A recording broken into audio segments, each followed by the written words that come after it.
Hello, welcome back to Lost in Translation. My name is Nico, and we are going to look at this week's Torah portion, Miketz. Been a little bit rough this week. I've had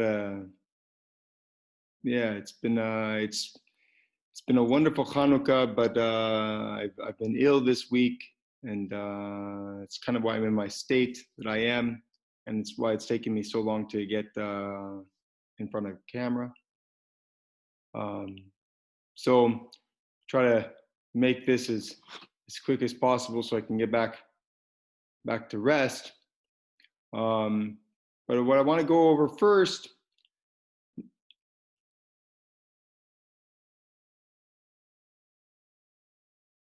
number one, the first thing that we should take a look at is Pharaoh. Okay, so if we go back here, we're back at our Chabad website with our English and our Hebrew side by side. And right away, if we take a close look at the word Pharaoh, Pharaoh, this is the and, the vav is for and, right? It's a conjunction. But the word Pharaoh itself can also be read Peh Rah, evil mouth. Okay? So what does that come to teach us? Peh Rah, an evil mouth. Well, the thing is that that in Kabbalah we talk about the partsuf, the face, right? And you have Galgalta, Enaim, Ors and Hot and Peh, right? And these 5 levels or 5 sensory organs, or 5 points of the face are connected to the five worlds, the five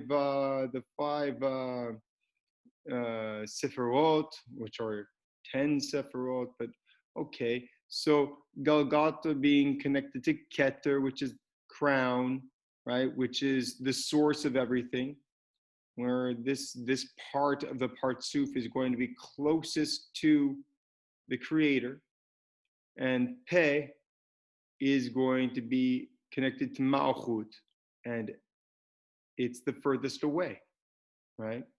And if you think about reception, this is the organ through which we receive everything, especially when we talk about the face, right? Okay, eyes receive light, but the light doesn't sustain us. Ears receive sound, but the sound doesn't sustain us. Scent doesn't sustain us. Thought doesn't sustain us. Food, water, everything that sustains us, everything that we desire for gratification, really we receive through the mouth. And Pharaoh is the opposite of the creator. He is the will to receive everything for his own sake.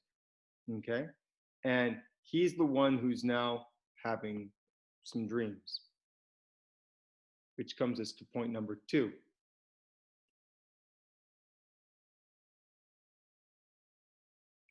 Okay, so it immediately starts with Pharaoh having dreams about cows and marshlands and ears of grain, and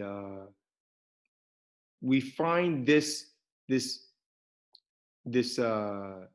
number 7 showing up again, right? It's the same number as in the number of the week, right? We have the same. It's the number for the day of Shabbat, the 7th day of the week,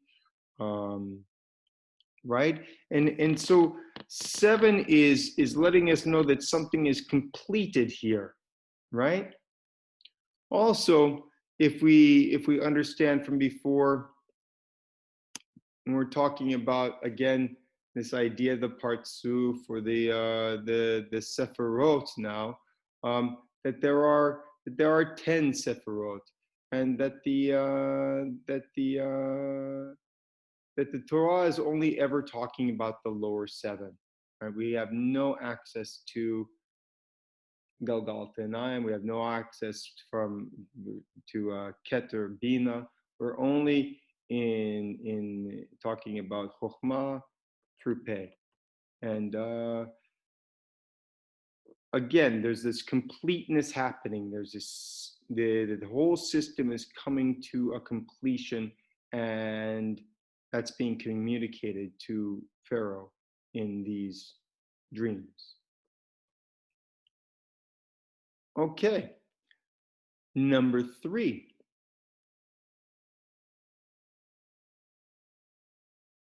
So Pharaoh's had these dreams. Nobody can help interpret them. He hears about Joseph from the cupbearer, and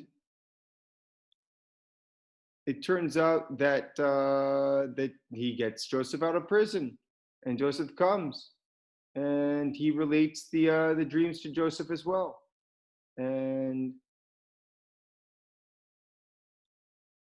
this is when Joseph is told. It's told that Joseph can interpret the dreams, and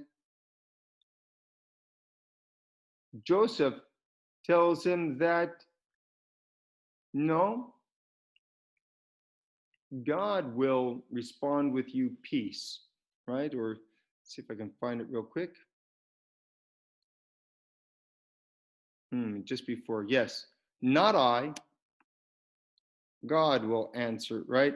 And again, it's interesting that here it's Elohim who is responding to Egypt. Hashem isn't responding to Egypt. This is the aspect of judgment, right? The system is coming to completion and balance and perfection. And so Elohim is the one that's involved here. And he's going to respond, et shalom paro. Okay, so it's not exactly that he will bring Pharaoh peace, right? We have to remember that shalom is also the same word as shalem, which is completion, right? So that he's going to respond with the completion of the evil mouth, right? The whole system is coming to be fixed here.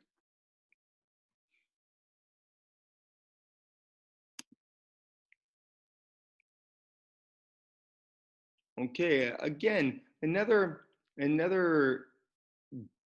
callback to this idea of the partsuf, right? Number 3, oh, excuse me. Number 4,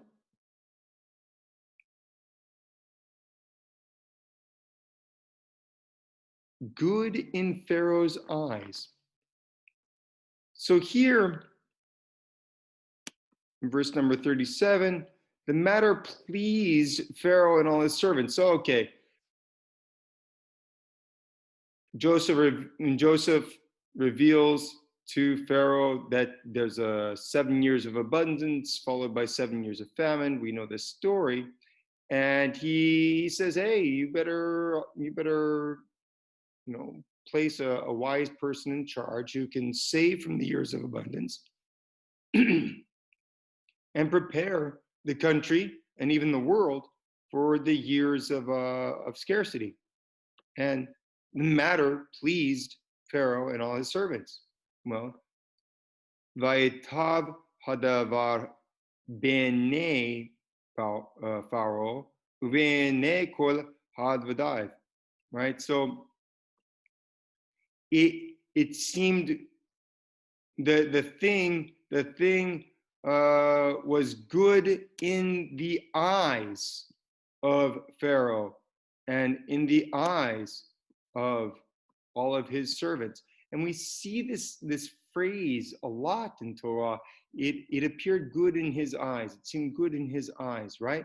And so here it becomes significant because if we come back to this idea of the partsuf, right, that Pharaoh had heard what Joseph had to say about this completion, right?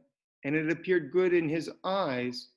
Well, this is kind of a hint to the idea of raising the quality of Malchut up to the quality of Bina, right? Which is understanding. So maybe Pharaoh didn't, he still might not have had truly altruistic intentions behind what he was doing, but he was satisfied to go forward with Joseph's plan for the benefit of his country, right? So in this moment, this Pharaoh has raised his quality from Malchut to Bina. And in the science of Kabbalah, that's all we're ever supposed to try to do, right? We're supposed to raise our will to receive up to the level of Bina, which doesn't want anything for itself, all right? Let's go and take a look at the next one. Number 5.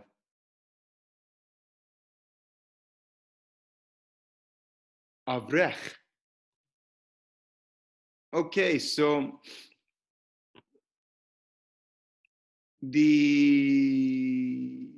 it's interesting how they've translated it here.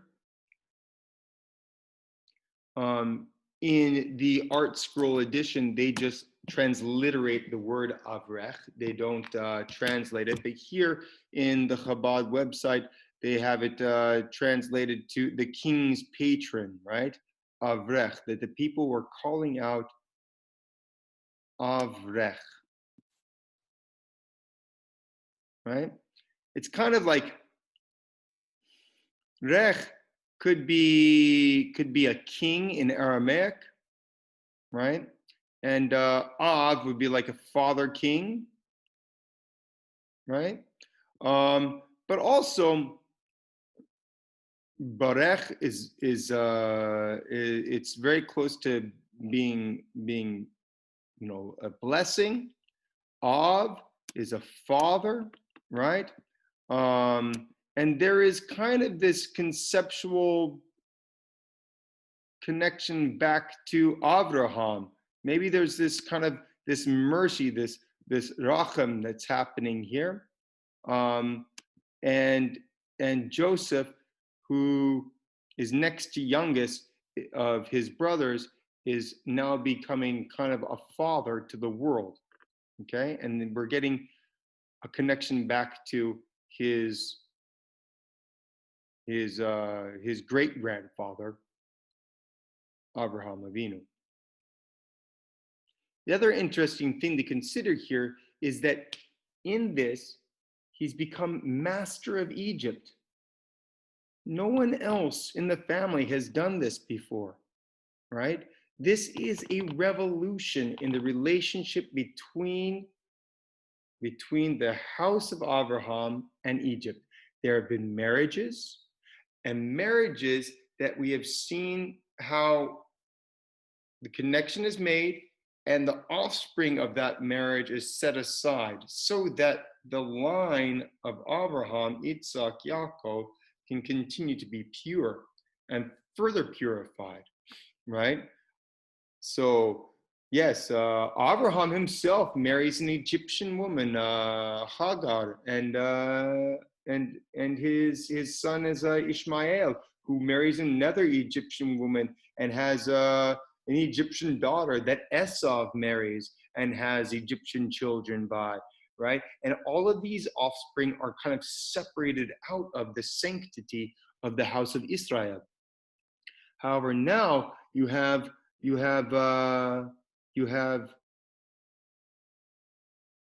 Joseph, who's now for the first time capable of being master of Egypt, right? That Egypt does not master him anymore. That he's not a slave to Egypt. That he's the master of the malchut, of this will to receive. All right, let's take a look at the next one, number 6.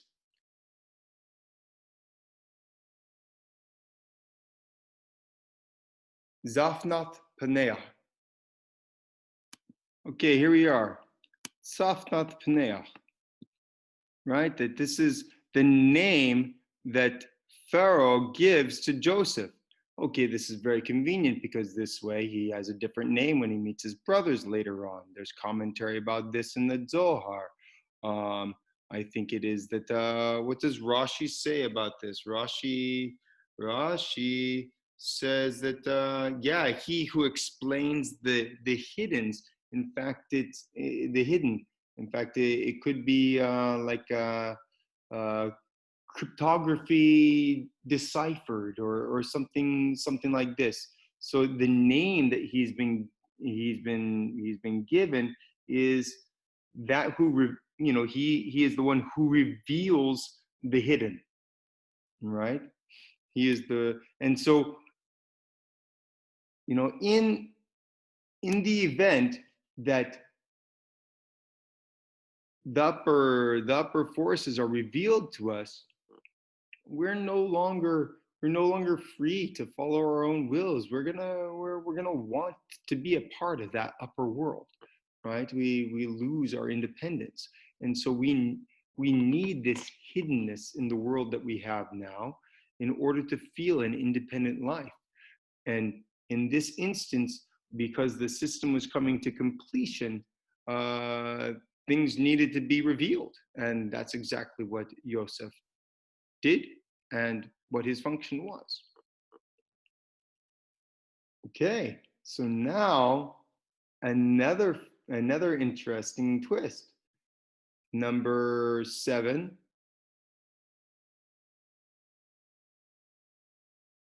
Asenath, Joseph's Egyptian wife. So immediately after we learn about this this Tzaphnath Paneach, we also see that his wife is the daughter of Potiphar. This is the same person as Potiphar, right? Who had been his master. So now, just like so many others in his family, he's marrying an Egyptian. But unlike the others, this is his first wife, his primary wife, the wife who will be the mother of his children, and children who significantly become adopted by Yaakov Avinu, and both become the heads of respective tribes of Israel. And in this way, Joseph's mastery of Egypt, through his mastery of Egypt, he is capable of lifting that quality of Egypt up into the house of Israel. Okay? So it's no longer that the will to receive of the limitations of Mitzrayim is completely isolated forever from the holiness of the house of Israel, of Yashar Kel. But now there's a portion of it that has been lifted up through this connection to Joseph, the righteous, right? And maybe this is really how our first clue. Well, it's not our first clue, but it's our ultimate understanding of why, of all the heroes of Torah, Joseph is the one called the righteous, Yosef HaTzadik. Heaven forbid that we should think that the patriarchs weren't righteous, or that Moses wasn't righteous. But Joseph himself is specifically called righteous because he completes everything. He makes the balance. He includes everything into the system.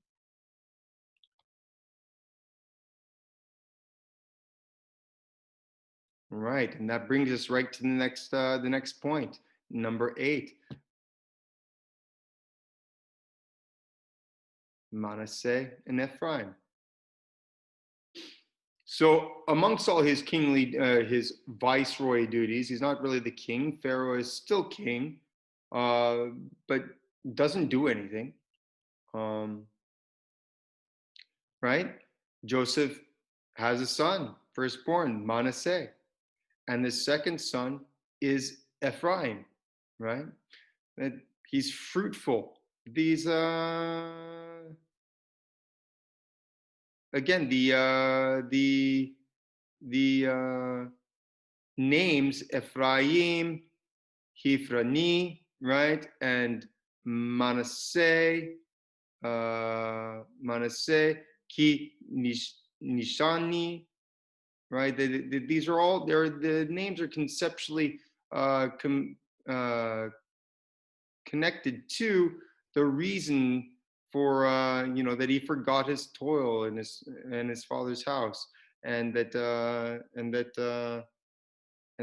he was fruitful in the land of his affliction. Okay. What's interesting here is that every Shabbat, when just after Kiddush, Jewish fathers bless their sons in the name of Ephraim and Manasseh. These the two the two tribes of Israel born from the Egyptian mother. And it's because they in particular were able to remain true to this Yashar Kel, to their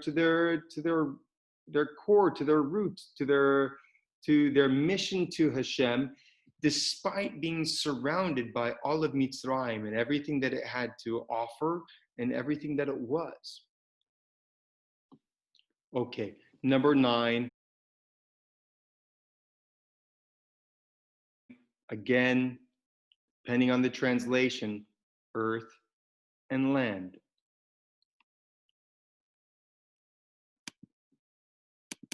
Thankfully, here on the Chabad website, they've done a much better job.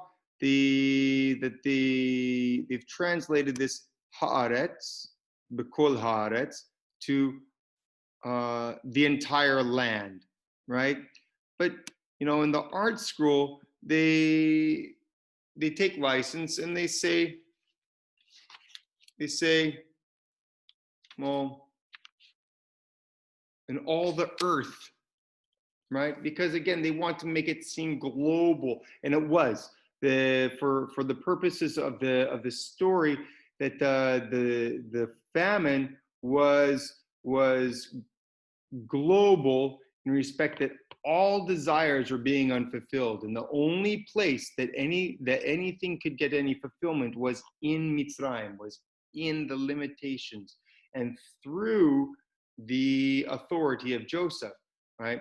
And so it's in this environment where all desires, including Yashar Kel, the desire to be directed to the Creator, it's in this environment where all desires have to come through the kingship of Yosef, or the mastery of Yosef HaTzadik in Mitzrayim and Egypt, to receive sustenance. It's in this environment that Joseph now is able to meet his brothers again for the first time since he was sold.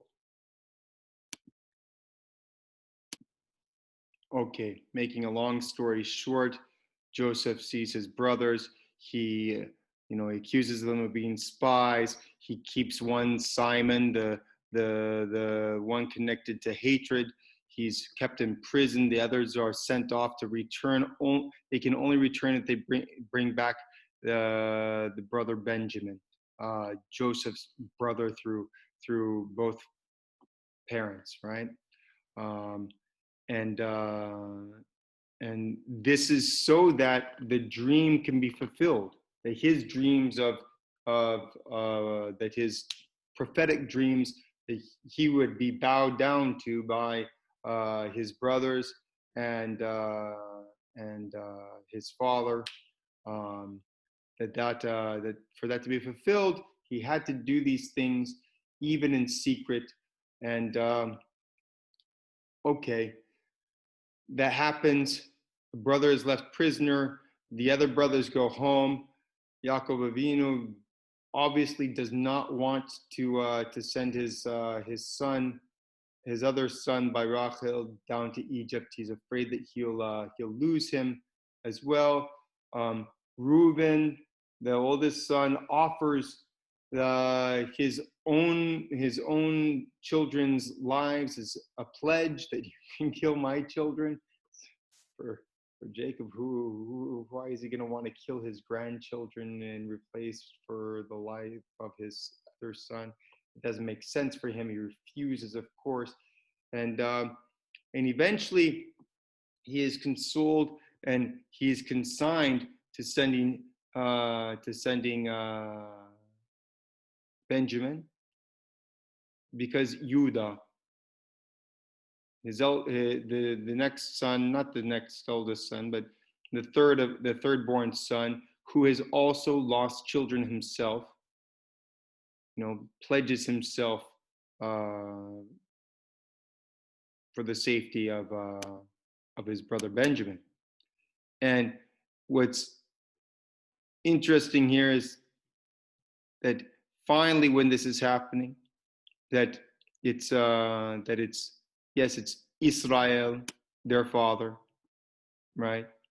Said to them, if so, then do this, right? And take the gifts and everything. So now it's Jacob who didn't want to send his youngest son, and now it's Israel, Yishar Kel, who has agreed to send his youngest son, right? So these two names and how they connect back and forth to each other. All right, I hope this has been interesting. There's a lot going on in this portion. There's a lot going on in the portions to come, but this is really some deep details of what the Torah comes to teach us, not just in terms of our daily lives, but really of spiritual teaching, of these relationships between desires and what the narrative has come to teach us, not necessarily about history, but about our internal state and what exists within us. So please share with me your ideas, like, subscribe, comment. Love to hear your thoughts, and I'll see you next time. Until then, be well.